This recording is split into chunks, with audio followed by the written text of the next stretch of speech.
Livro 6.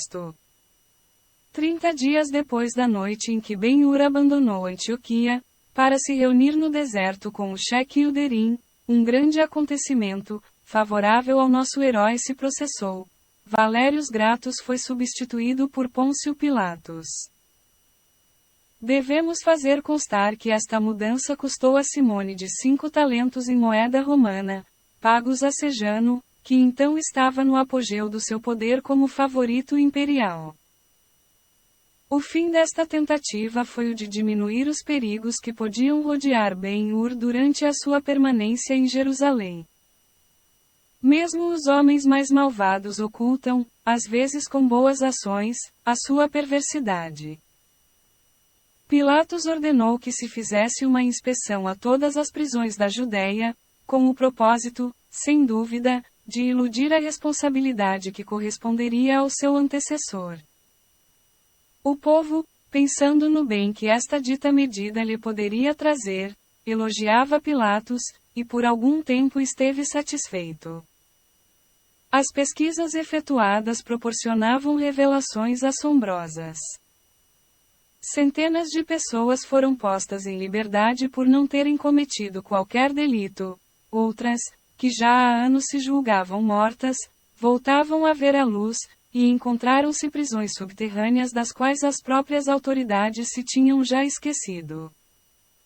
Precisamente uma destas prisões desconhecidas foi encontrada em Jerusalém. A ordem do novo governador, que solicitava uma relação das pessoas encarceradas, foi recebida na Torre Antônia e cumprida com solicitude. 2 dias tinham passado desde que o último prisioneiro tinha sido chamado a prestar declarações. A informação estava sobre a mesa do tribuno, pronta a ser remetida a Pilatos. 5 minutos antes, apresentou-se ao governador um homem que fazia ressoar um molho de chaves, cada uma delas pesada como um martelo, que atraiu a atenção do chefe. Ó, tribuno, começou, fazendo uma profunda reverência, tenho medo de te desgostar, dizendo o que devo dizer-te. Outro equívoco, em Gésio? Se não fosse mais que um simples erro, não teria semelhante temor. Trata-se, então, de um crime? Ou antes de uma transgressão a uma ordem dada? Cumprem-se agora 8 anos desde que Valérios Gratus me nomeou guarda dos presos aqui da torre, disse o homem com calma. Recordo ainda o dia em que comecei o meu serviço. Tinha havido um motim no dia anterior e o sangue tinha corrido pelas ruas. Matamos alguns judeus e também houve vítimas do nosso lado. O motim produziu-se, pelo menos assim o disseram, por motivo de uma tentativa de assassínio contra Gratus, que caiu do cavalo, em consequência de lhe ter sido atirada uma telha de uma cornija. O próprio Gratus me notificou da minha nomeação e entregou-me estas chaves numeradas dos calabouços. Em cima da mesa, havia um rolo de pergaminhos. Desenrolou-os e disse-me, isto mostra a disposição do último piso, este é do segundo e o outro a do primeiro. Confiltos. Peguei-lhes e ele acrescentou, já tens as chaves e as plantas, inteira-te do regulamento dos cárceres, visita as celas e observa em que condições se encontram. Se for necessária alguma reparação, ordena o que te pareça, porque enquanto eu mandar, serás tu o chefe do cárcere. Saudei e dispunha-me a partir, quando me chamou novamente. Dá-me a planta do segundo piso. Entreguei-lhe e ele estendeu-a sobre a mesa. Vês este calabouço? E pôs o dedo sobre o marcado com o número V. Nele há 3 homens de caráter revolucionário. Senhores de um segredo de Estado, pagam agora a sua curiosidade. Tirou-se-lhes os olhos e a língua e assim deverão permanecer toda a vida. Só poderão receber em cada dia a comida e bebida através de uma cavidade praticada na parede. Compreendes, Gésio? Fiz sinais afirmativos. Está bem, disse. Agora vou recomendar-te outra coisa que jamais deves esquecer, e olhou-me de modo ameaçador. A porta desta cela, número V, não deverá abrir-se jamais por motivo algum, nem para deixar entrar ou sair ninguém, nem mesmo tu. Mas e se morrem? Perguntei eu. Se morrerem, a cela será uma tumba. A cela está infestada de lepra, compreendes? E dito isto, despediu-me. Gésio calou-se e da sua túnica tirou 3 pergaminhos amarelecidos pelo tempo e pelo uso. Escolhendo um, estendeu-o por cima da mesa ao tribuno, dizendo simplesmente: Este é o primeiro piso. Esta é a planta que recebi de Gratos, esta é a cela número V, disse Gésio. Bem vejo, replicou o tribuno. Prossegue. A cela está infestada de lepra. Não tinha eu a obrigação de acreditar que a planta era exata? Não podias crer outra coisa. Pois bem, o plano não é exato. O tribuno olhou-o, surpreendido. Não é exata, replicou o guarda. Só indica 5 calabouços e são 6. 6, dizes? Mostrar-te-ei a planta tal como é realmente. Sobre uma das tabuinhas do seu memorandum desenhou uma planta que apresentou ao tribuno. Fizeste muito bem, disse o tribuno examinando o desenho. Mandarei corrigir a planta. E dito isto, levantou-se. Ouve, ainda, ó, tribuno. Amanhã, Gésio. Serei breve, disse com humildade o carcereiro. Não tinha o direito de acreditar em Gratos com respeito a quanto me disse acerca dos presos da cela número V? Sim, a tua obrigação era crer. Pois bem, tampouco é certo. Não, interrompeu com interesse o tribuno. Ouve-me e julga. Conforme me ordenaste, visitei todas as celas. A cela número V nunca fora aberta. Ontem quis abri-la para ver os miseráveis que tinham podido viver tão longo tempo. A chave não entrava na fechadura. Empurramos a porta e caiu destroçada sobre os gonzos. Ao entrar só encontrei um homem velho e cego, mudo e nu. Os cabelos caíam-lhe em desordem sobre as costas. A sua pele estava endurecida como um pergaminho. Estendeu as mãos e mostrou as unhas longas e retorcidas como as garras de uma ave. Perguntei-lhe onde estavam os seus companheiros e sacudiu a cabeça negativamente. Revistamos o calabouço. Se ali dentro tivessem estado encerrados 3 homens e 2 deles tivessem morrido, pelo menos ter-se-iam encontrado os ossos. Por isso crês. Creio, ó tribuno, que só houve ali um prisioneiro durante estes 8 anos. O tribuno disse severamente. Acusas Valérios Gratos de algo mais que uma mentira. Pode ter sido enganado. Não, replicou com viveza o tribuno. Não disseste há pouco que durante 8 anos foi levado comida e bebida para 3 homens? Ainda não ouviste metade do meu relato. Queres saber o que fiz daquele homem?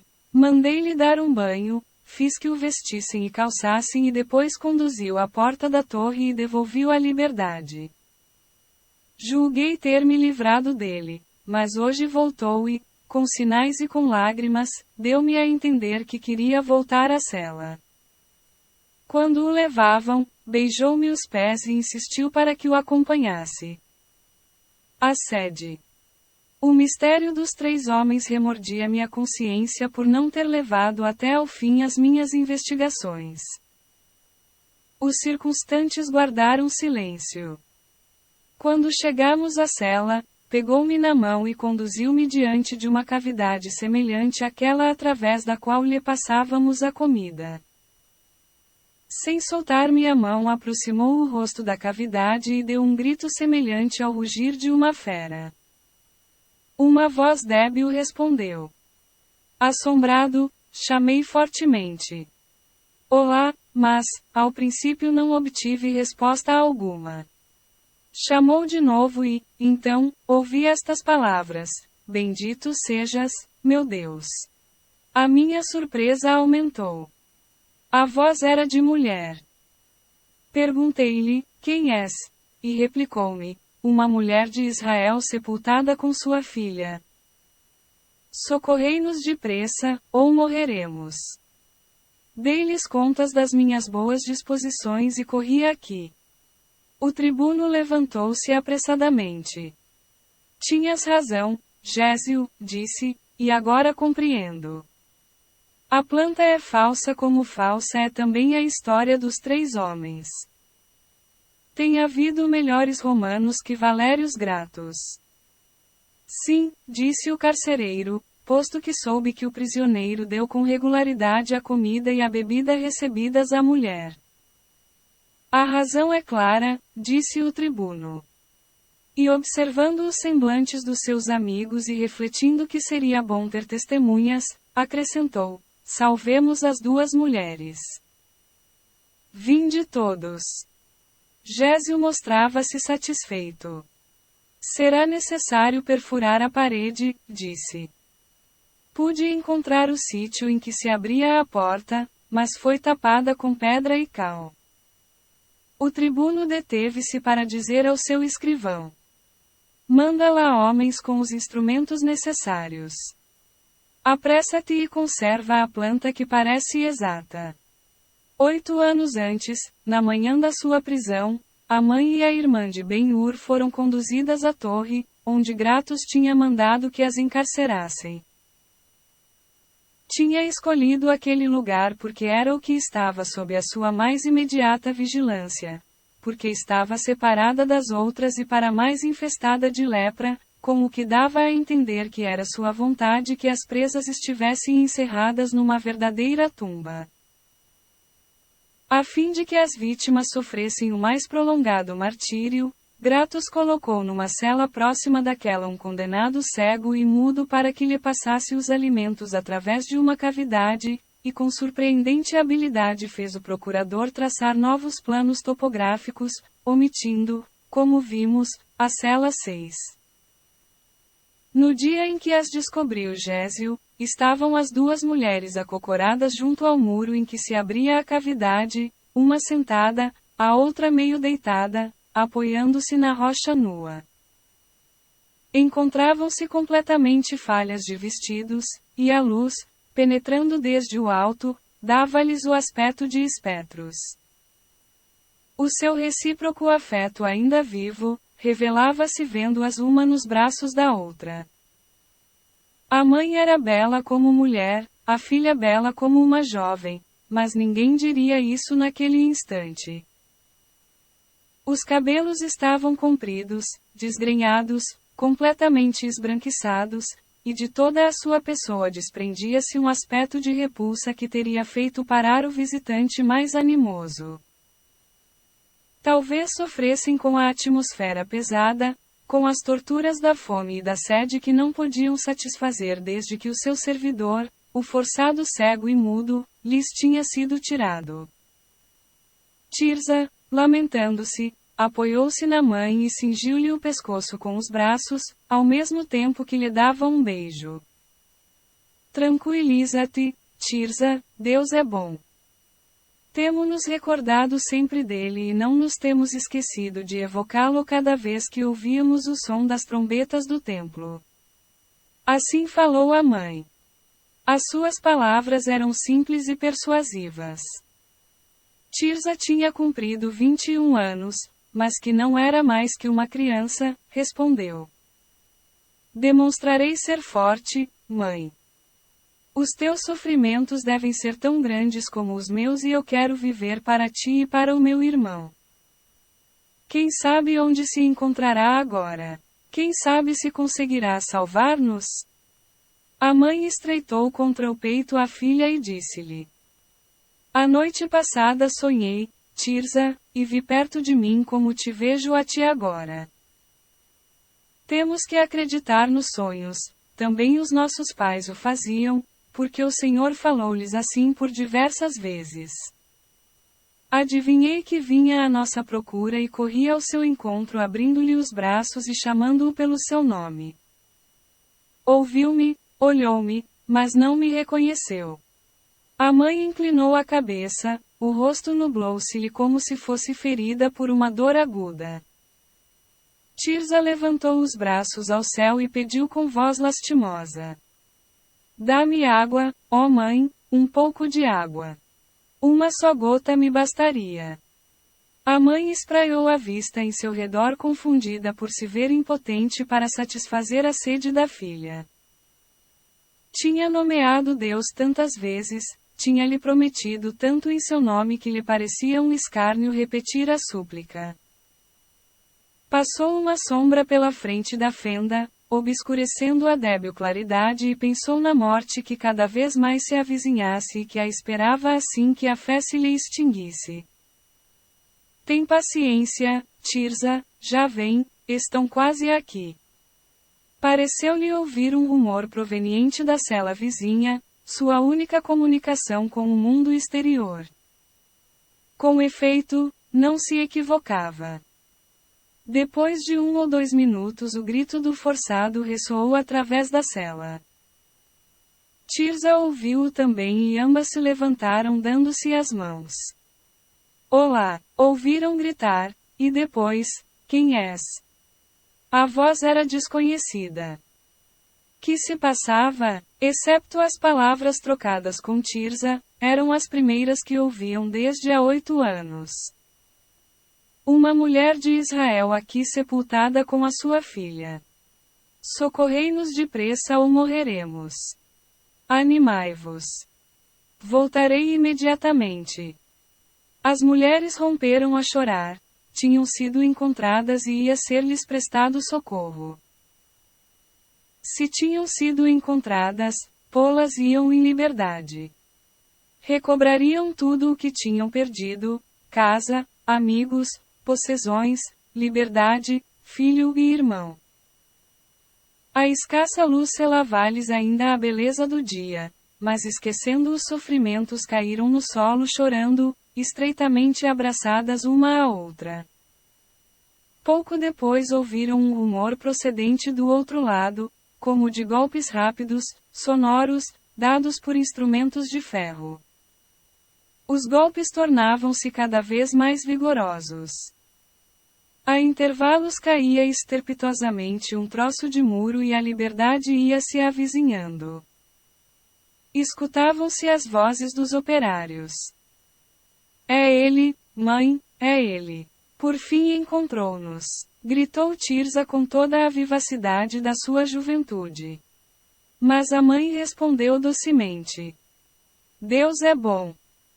Uma pedra caiu dentro da cela, depois outra, depois um pedaço inteiro e um homem cheio de pó e cal penetrou levantando acima da sua cabeça uma tocha. Atrás entrou o tribuno que se deteve ao ver que se refugiava num canto.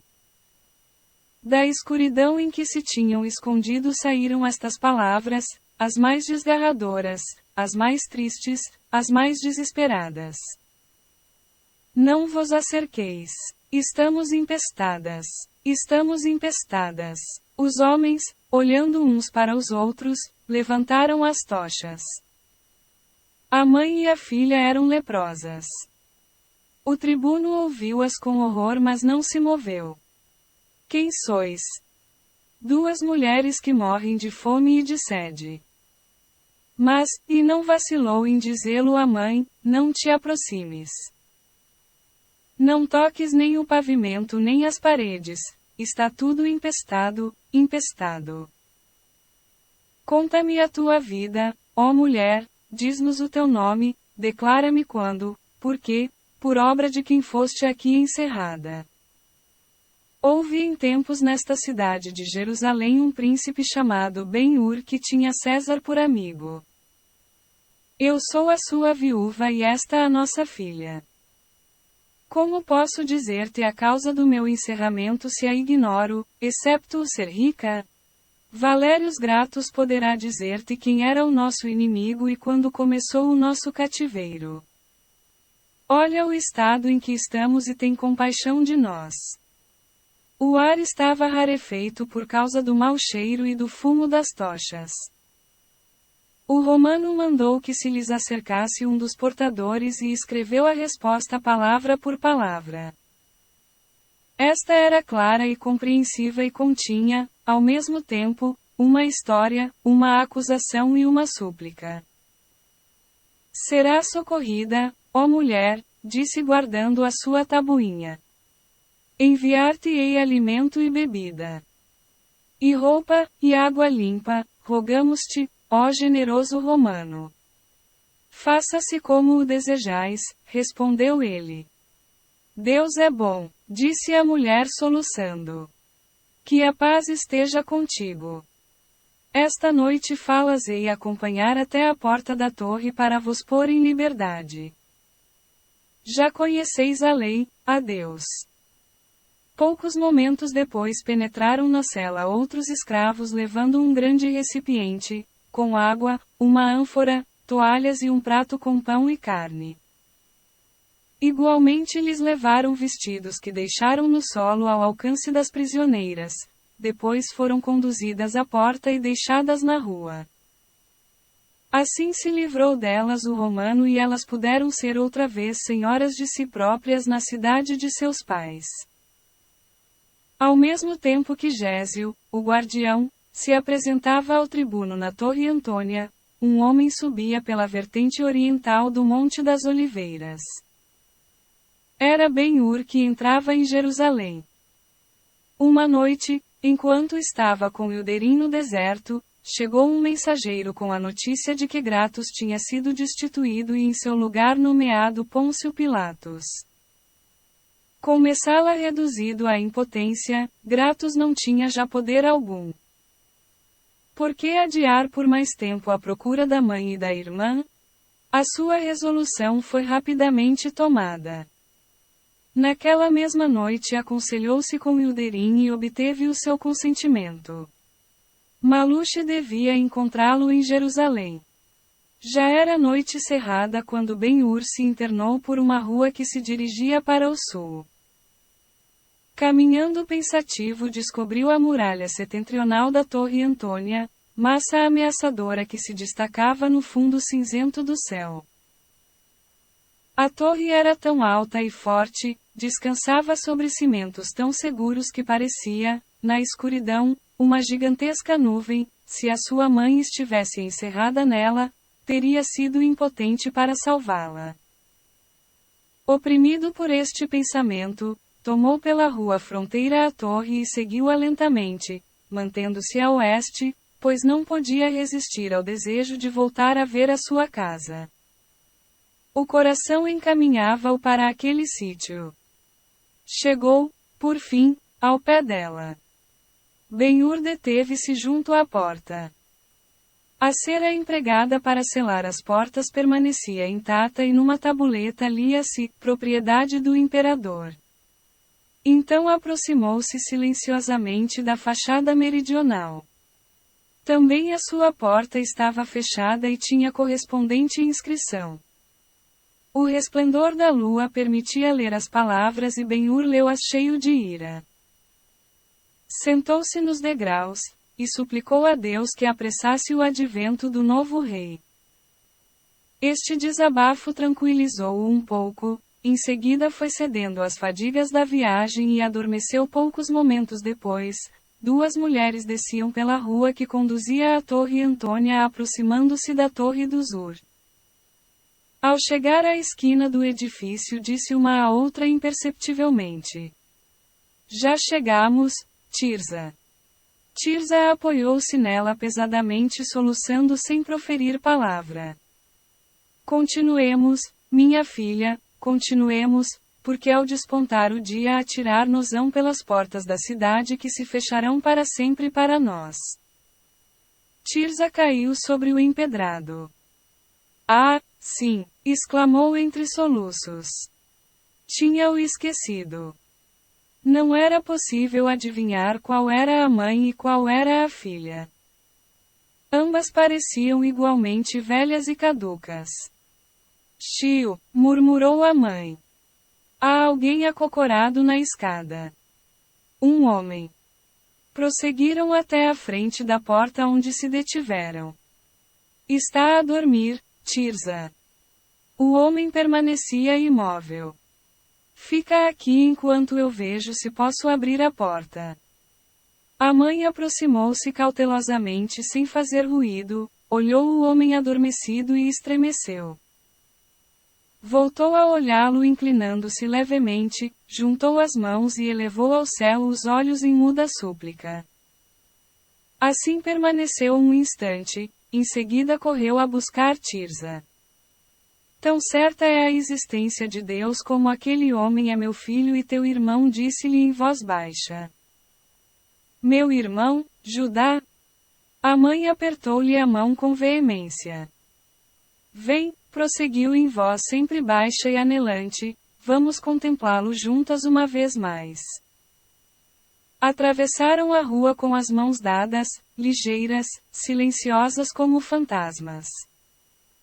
Quando as suas sombras se projetaram sobre Ben-Hur, ambas se detiveram. Uma das mãos apoiava-se no degrau com a palma para cima. Tirsa caiu de joelhos e ia beijá-la, mas a mãe contevia. Se tia querida a sua vida, não lhe toques. Estamos empestadas, murmurou. Tirza afastou-se como se fosse ele o leproso. Ben-Hur moveu-se e agitou a mão. Dera um passo para trás e ouviram-no murmurar em sonhos. Onde está a minha mãe, Anra? E voltou a cair num sono profundo. Tirza devorava-o ardentemente com os olhos. A mãe escondeu o rosto no chale buscando como sufocar um soluço profundo e forte que parecia ir rebentar o seu coração. Quase desejava que despertasse. Fez um sinal a Tirza, levantou-se e, dirigindo ao filho adormecido um último olhar como se quisesse gravar eternamente no coração a sua imagem, voltou a cruzar a rua com lentidão. Pouco tempo depois, enquanto Ben-Hur dormia, outra mulher apareceu na esquina do palácio. As duas leprosas distinguiram perfeitamente uma figura diminuta, encurvada, de pele morena e de cabelos cinzentos, vestida como os criados e levando uma cesta com verduras. Ao ver o homem deitado na escada, a recém-chegada, deteve-se, depois continuou o seu caminho. Passou junto ao homem adormecido, aproximou-se da porta, e um dos seus tabuleiros girou sobre si mesmo sem fazer ruído. Pousou a cesta, e cedendo à curiosidade, inclinou-se para dar uma olhadela ao forasteiro cujo rosto se via completamente. As espectadoras do outro lado da rua ouviram uma exclamação sufocada e viram que a mulher esfregava os olhos, se inclinava de novo, olhava assombrada em volta, voltava a inclinar-se novamente sobre o homem, pegava-lhe na mão e beijava-a eternamente. Despertado por aquela ação, Ben-Hur viu aquela mulher. Anra, Anra, és tu? Disse-lhe. A anciã atirou-se ao seu pescoço chorando de alegria. Judá separou-se dos seus braços e levantando o velho e rugoso rosto da serva, beijou-o com alegria. Mãe e filha ouviram-no dizer. Minha mãe. Tirza. Diz-me o que sabes delas. Fala, peço-te. Anra rompeu a chorar. Viste-as, Anra, sabes onde estão? Diz-me que estão em casa. Anra chorava cada vez com mais sentimento. Ias entrar? Prosseguiu Ben-Hur. Vamos. Eu irei contigo. E ao dizer isto levantou-se. Um momento depois tinham desaparecido. Deixando sozinhas na escuridão as duas mulheres que contemplavam aquela porta que não haveria de abrir-se jamais para elas. Abraçaram-se estreitamente. Tinham cumprido com o seu dever, o seu amor tinha sido posto à prova e tinha vencido. Ao amanhecer foram encontradas pelos guardas, que as expulsaram da cidade. 2 manhãs depois, Anra aproximou-se do poço de Enrogel e sentou-se sobre uma pedra. Qualquer a teria tomado pela criada de uma família acomodada. Uma ânfora e uma cesta coberta com um lenço branco que levava consigo, deixara-os no chão, junto de si. Tirou o véu, cruzou as mãos sobre os joelhos e permaneceu em atitude de quem espera. Pouco depois chegou um homem que trazia uma corda e um balde de couro. Saudou a mulher, desenrolou a corda, amarrou-lhe o balde e esperou os seus paroquianos, os leprosos da colina próxima. Quando o sol apareceu sobre o Monte Olivete, os paroquianos foram chegando. Anra continuou no seu lugar voltando os olhos para o cimo da colina e nem se moveu quando o sol começou a aquecer. Enquanto espera, falemos nós dos seus propósitos. A alegria que experimentou ao encontrar-se com Ben-Hur pode imaginar-se facilmente. Ela teria querido que ele ocupasse a sua habitação que estava tal como a tinha deixado, mas o perigo de ser descoberto era demasiado grande. Ben-Hur prometeu visitá-la o mais a miúde possível indo e voltando à noite. A serva deu-se por contente e esmerou-se para lhe tornar agradável aquelas visitas clandestinas. Recordava que, quando criança, era extremamente guloso e decidiu preparar-lhe doces de várias espécies e tê-los sempre na mesa, para quando chegasse. Assim, na noite seguinte saiu com o seu cesto e dirigiu-se para o mercado da Porta dos Peixes. Ali ouviu um homem contar uma história. O narrador era um dos que tinham penetrado com archotes na Torre Antônia, quando fora demolida a porta da cela número V. Inteirou-se de todos os pormenores do achado, assim como dos nomes dos presos e escutou o relato, contendo a respiração, temerosa de perder uma só palavra. Terminadas as compras, regressou à casa crendo que era vítima de um sonho. Que alegria ia proporcionar ao seu protegido! Tinha encontrado a sua mãe. De súbito, deteve-se e pensou que dizer a Ben-Hur que a mãe e Tirza estavam contaminadas de lepra seria matá-lo, pois se dirigiria, indubitavelmente à cidade da colina do mau conselho e a doença seguramente o atacaria. Anra torceu as mãos. Que podia fazer? Primeiro que tudo não dizer uma palavra a Ben-Hur da história que ouvira e ir ela ao poço e esperar. A fome e a sede impeliriam-nas desventuradas e cria poder reconhecê-las à primeira vista. Pouco depois do sol sair, os moradores da triste colina começaram a levantar-se e agitar-se e, um pouco mais tarde, apareceram em grupos, na sua maior parte formados por crianças, algumas de tenra idade. Do sítio em que se encontrava, Anra examinava aqueles grupos de espectros. Quase na base da rocha, existia uma tumba que mais de uma vez tinha chamado a atenção de Anra, pela largura da sua entrada, junto da qual havia uma pedra de grandes dimensões. A egípcia viu sair desta caverna 2 mulheres, uma das quais amparava e conduzia a outra. Ambas tinham os cabelos brancos e pareciam velhas, mas os seus vestidos não estavam destroçados e olhavam em redor, como se aquele lugar lhes fosse desconhecido. Anra observou as 2 mulheres com atenção crescente. Permaneceram imóveis durante breve tempo e depois avançaram lentamente, acercando-se do poço. Várias vozes avisaram-nas de que se detivessem, mas elas prosseguiram o seu caminho, até que o homem que tirava a água, pegou em alguns seixos para as afugentar. Certamente, pensou Anra, essas 2 criaturas não conhecem os costumes. Levantou-se e foi ao seu encontro, levando consigo a cesta e a ânfora. Quando mais se aproximava, mais cresciam a sua confusão e dúvidas. Ao chegar a 4 ou 5 passos do lugar em que se encontravam, deteve-se. São duas velhas, murmurou. Nunca as vi. Enganei-me. E voltou-se para retroceder. Anra, gritou uma das leprosas. Quem me chama? Anra, nós somos quem tu procuras. Anra caiu de joelhos. Ó, minha senhora, louvado seja Deus. E a pobre criatura, cheia de emoção, avançou, arrastando-se. Para, Anra, estamos empestadas. Ó, senhora, onde está TFRZA? Estou aqui, Anra, estou aqui. Queres trazer-me um pouco de água? O instinto de obediência da serva apareceu imediatamente. Anra levantou-se, foi em busca da cesta e destapou-a.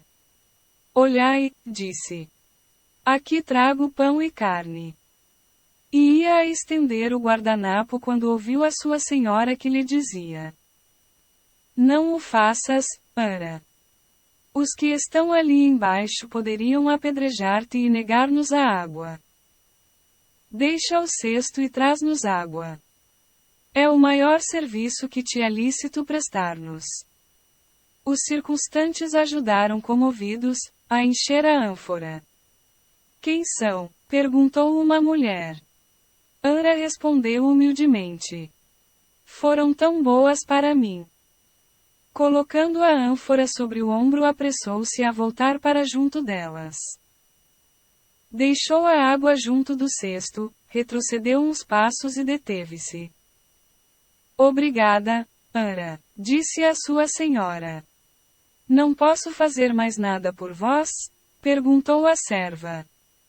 A leprosa abrasava de sede, mas esperou e disse: Sei que Judá regressou a casa. Viu-na outra noite a dormir sobre a grade e tu fizeste-o entrar. Vistes isso e não aparecestes? Seria matá-lo. Eu não posso abraçá-lo nem beijá-lo. Ó, Anra, tu ama-lo. Sim, disse efusivamente a serva. Por ele daria a minha vida. Não lhe digas nem onde estamos, nem que nos viste. Nem uma palavra, Anra. Mas ele procura-as. Veio de longe procurá-las. E não deve encontrar-nos. Escuta, Anra.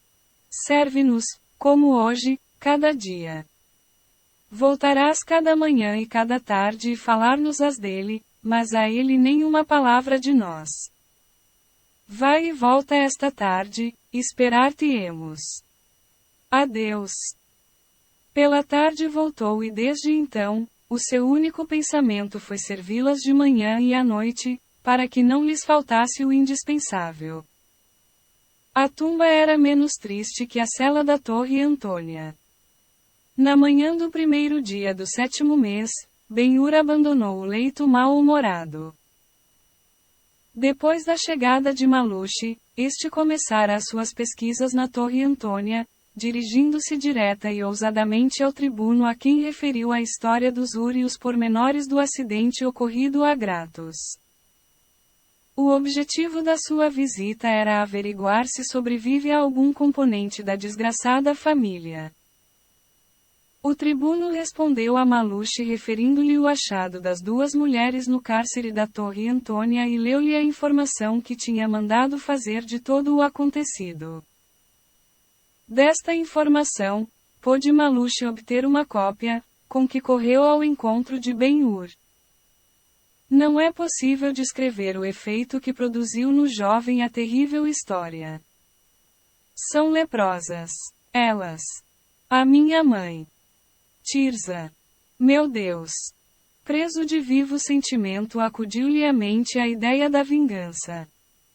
Levantou-se e disse resolutamente: Vou à sua procura. Podem estar moribundas. Aonde irás procurá-las? Só num sítio as poderei encontrar. Maluche impediu-o, e conseguiu que a direção das pesquisas fosse confiada a ele próprio. Juntos dirigiram-se à porta onde se reuniam os leprosos. Ali permaneceram todo o dia, repartindo esmolas e assim continuaram o resto do 5º mês, e durante todo o 6º, sempre infrutiferamente. A espantosa cidade que coroava a colina foi completamente revistada pelos próprios leprosos para quem era incentivo às chorudas ofertas que lhes foram feitas. Na manhã do 1º dia do 7º mês chegou aos seus ouvidos a notícia de que 2 mulheres tinham sido expulsas da cidade. Confrontando datas, Beur deduziu que aquelas desventuradas não podiam ser senão aquelas a quem procurava. Mas desta segurança só pôde tirar uma triste conclusão. Onde se encontravam? Que fora feito delas?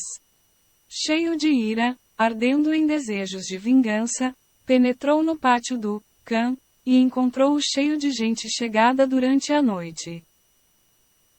Enquanto tomava a primeira refeição, prestou atenção às conversas dos circunstantes, galileus que tinham acudido à capital para tomar parte na festa das trombetas, que devia celebrar-se naquele dia.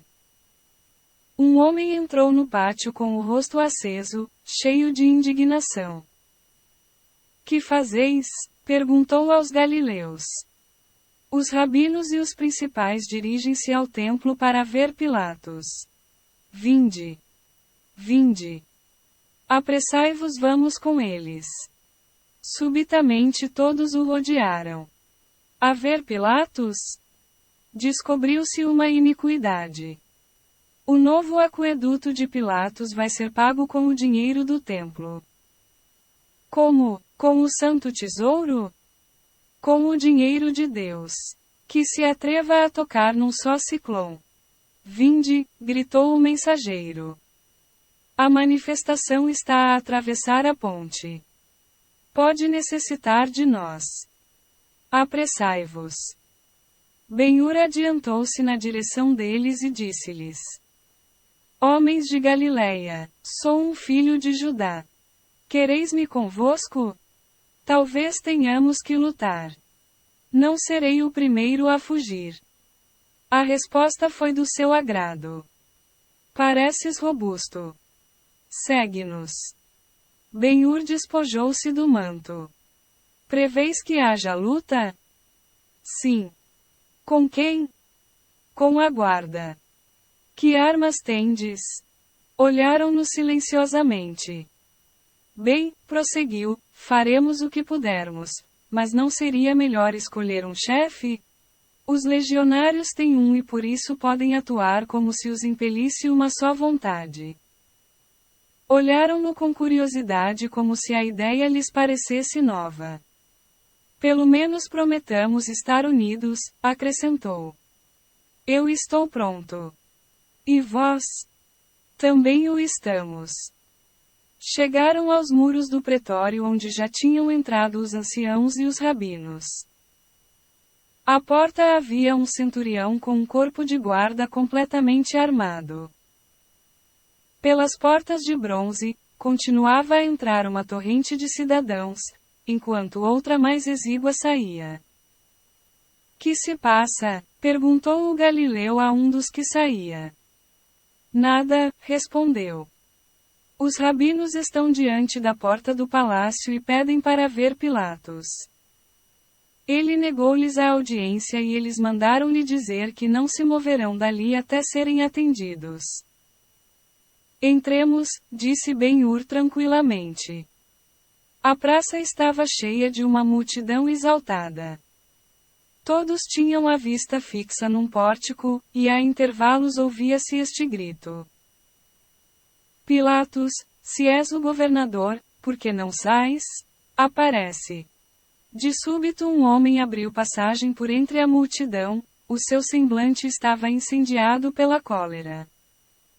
Israel já não tem nem voz nem voto, gritou. Nesta santa terra não somos mais do que cães de Roma. Decorreu uma hora, e como Pilatos não se dignou responder, os rabinos e a multidão não se moveram. Chegou o meio-dia e com ele um aguaceiro que caiu sobre os solicitantes, mas não se notou a mais pequena mudança na situação. A vozearia continuava. Por vezes acrescentavam-se frases desrespeitosas. Pilatos só esperava que o povo lhe desse oportunidade para recorrer à violência. E esta chegou. No meio da confusão ouviu-se rumor de golpes seguidos de gemidos de dor e de raiva. A gente que estava atrás deles tentou avançar. Os que ocupavam o centro da praça esforçavam-se por escapar do tumulto, e por um instante, o choque das forças contrárias foi terrível. Ben-Hur permanecia tranquilo. Podes ver o que se passa? Perguntou a um dos galileus. Não. Levantar-te-ei. Pegou o homem pela cintura e levantou-o ao alto. Uns homens espancam a multidão. Estão vestidos como hebreus. Quem são? Romanos. Tão certo como Deus existe. Romanos disfarçados de hebreus. As suas varas não respeitam ninguém. Agora caiu um rabino. Miseráveis. Ben-Hur depôs o homem no solo. Homens da Galileia, disse, é um ardil de Pilatos. Ataquemos esses homens. Sim, sim, responderam-lhe. Retrocedamos até as árvores da porta e veremos que a ideia de Herodes não é falha de utilidade. Segui-me. Dirigindo-se para ali com passo rápido e pegando os ramos com todas as suas forças arrancaram-nos dos troncos. Num instante ficaram todos munidos de nodosos cacetes. Ao voltar à praça, a multidão fugia perseguida pelos falsos hebreus. Arrimai-vos à parede, gritou Ben-Hur, e deixai passar os fugitivos. Assim o fizeram. As ordens de Ben-Hur eram fielmente seguidas, e os seus companheiros seguiram-no compatos por entre o gentil. Quando os romanos se encontraram frente a frente com os galileus ansiosos por lutarem e armados com iguais armas ficaram surpreendidos, a gritaria aumentou, os cacetes chocaram-se com golpes secos e impetuosos. Nenhum cumpriu com o seu dever melhor que Ben-Hur, cuja mestria e disciplina serviram admiravelmente nesta ocasião, porque não só sabia ferir e parar mas porque a amplitude do seu braço, a sua perfeita habilidade e a sua força assombrosa, lhe asseguravam a vitória. Era, ao mesmo tempo, soldado e capitão. Vigiava atentamente todos os pormenores da luta, e com a voz e com o exemplo animava os seus amigos. As suas vozes infundiam tanto valor aos seus sequazes, quanto temor aos contrários. Os romanos retiraram, primeiro ordenadamente, depois dando as costas e fugindo.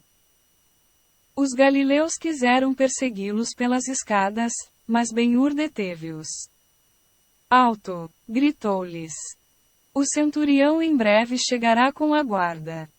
Eles têm espadas e escudos. Não podemos medir-nos com eles. Retrocedamos até a porta. Obedecendo-lhe, embora de má vontade, pois à vista dos seus conterrâneos que jaziam no solo, uns retorcendo-se e gemendo, outros pedindo auxílio, outros mudos como mortos, excitava a sua ira. Mas nem todos os feridos eram hebreus e isso era um consolo. Cães de Israel, detende-vos! Gritou o centurião ao ver que se iam embora. Ben-Hur soltou uma gargalhada e disse-lhe na sua língua: Nós cães de Israel e vós, chacais de Roma. Já voltaremos outra vez. Os galileus, rindo e troçando, prosseguiram o seu caminho. Do lado de fora da porta, agitava-se uma multidão como Ben-Hur nunca tinha visto nem mesmo no circo de Antioquia. Os terraços das casas, as ruas, toda a vertente da colina estavam cheias de gente que se lamentava e chorava. A guarda não opôs obstáculo à saída dos galileus, mas assim que se encontraram na rua, o centurião disse a Ben-Hur: Tu, és romano ou hebreu? Ben-Hur respondeu: Sou filho de Judá. Que queres? Fica e lutaremos. Os dois sozinhos? Como queiras. Ben-Hur sorriu. Ó, bravo romano, és digno do bastardo Júpiter. Não tenho armas. Dar-te-ei as minhas, replicou o centurião. Farei com que o guarda me dê outras. Os circunstantes, ao ouvir o diálogo, guardaram silêncio. Não fazia muito tempo que Ben-Hur tinha vencido um romano diante de Antioquia inteira. Se agora podia humilhar outro à vista de Jerusalém, a honra alcançada seria de grande utilidade para o novo rei. Por isso não vacilou. Avançando, disse ao centurião: Empresta-me a tua espada e o escudo. E o elmo e a couraça? Conserva-os. Não me servem. Ben-Hur recebeu as armas e o centurião pôs-se em guarda. Os soldados permaneceram imóveis como espectadores. A multidão perguntava-as com curiosidade: Quem é? Como se chama? Ninguém o sabia. A ciência das armas romanas consistia em 3 coisas: submissão à disciplina, ordem das legiões em batalha e uma singular habilidade no manejo da espada. Nunca feriam com o gume, excepto quando a manejavam de ponta, tomando quase sempre por alvo o rosto do inimigo. Isto sabia o Ben-Hur, que disse ao romano antes de começar: Sou um filho de Judá, mas não te disse que sou discípulo de um lanista de Roma. Defende-te. Ben-Hur deu um passo para o seu adversário. Olharam-se mutuamente por um momento por cima dos escudos, e o romano, adiantando a espada, dirigiu-lhe uma estocada ao peito. O hebreu sorriu. Então o romano intentou assestar-lhe outra no rosto. Ben-Hur esquivou-se para a esquerda rápido como um raio e tirou-se sobre o seu adversário, sujeitando sobre o próprio escudo o braço do inimigo. Deu um passo em frente e outro para a esquerda, deixando o flanco direito do romano completamente a descoberto, e então feriu certeiramente o centurião, que caiu pesadamente de bruços. O hebreu tinha vencido. Com o pé sobre a espada do seu inimigo, levantou o escudo acima da cabeça, segundo o costume dos gladiadores, e saudou os soldados que estavam firmes diante da porta. Quando o povo compreendeu que a vitória era de Ben-Hur, ficou louco de alegria. De boca em boca, com a rapidez da luz propagou-se a notícia, e em todos os lados as pessoas agitavam os chisaios e os lenços, aplaudiam e gritavam, e se Ben-Hur o tivesse permitido, os galileus tê-lo iam levado triunfalmente em ombros. Quando estava um pouco afastado da porta, disse aos galileus: Irmãos, portastais-vos bem. Separemo-nos agora, mas esta noite poderemos encontrar-nos no Cã maior que de Betânia. Ali propor-vos-ei uma coisa que tem para Israel suma importância. Deste modo, Ben-Hur adquiriu a sua supremacia entre os galileus e preparou o caminho a maiores serviços em proveito da causa do rei que havia de vir.